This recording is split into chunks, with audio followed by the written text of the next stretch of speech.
The letters of Richard Frethorne, an indentured servant in 17th-century Virginia, painted an unflattering picture of colonial America of that time. They presented the lives of destitute workers in the New World in the worst possible light. In the letters that were addressed to his parents, Frethorne wrote about his numerous problems in order to persuade his father to pay for him so he could go back to England. Richard described in great detail every hardship he had to endure in the course of 3 months he spent in America prior to writing his first letter. One of the reasons for his daily and hourly sighs, groans, and tears was low-quality food.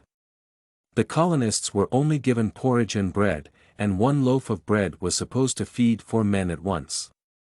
They were not given any meat such as deer or venison, and it was impossible for workers to hunt for it because they had to work the entire day.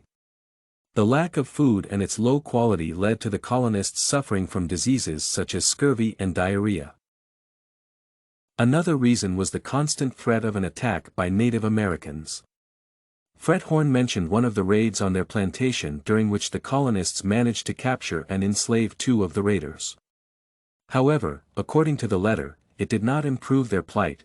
There were 32 plantation workers against 3,000 enemies. Frethorne also mentioned the slaughter of 80 people the last time rogues attacked them. More than that, Richard's financial state was quite poor, which he also complained about in his letter.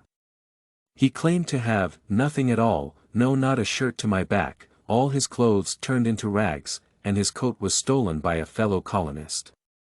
It is remarkable that Richard mourned his coat not because it kept him warm, but because he could not sell it. Money was needed to buy spice, or sugar, or strong waters, from the ships coming from England. They arrived at Jamestown, which was 10 miles away from where Frethorne worked and lived, and it took him and his fellow workers a whole day to get there and then 1 more day to return. Everything mentioned above leads the reader to think that Richard was in quite a poor state and needed any help he could get. However, it is hard to fully believe that everything was that bad, considering that the purpose of the letter was to persuade Frethorne's father to buy his release. Richard might have exaggerated his sufferings, and the reader has no way to prove him right or wrong. It is hard to draw conclusions about the lifestyle of the first American colonists based on these letters alone. It is interesting to learn about all the hardships the first colonists had to go through: poor living conditions, low-quality food, a constant threat of an attack by Native Americans and many more. It shows that regular workers, such as Richard Frethorne and many others whose names have been lost to history, were the backbone of every country since they were the ones who built it. Some of them could not handle the colonist lifestyle and wanted to go home, but some persevered and kept doing their jobs.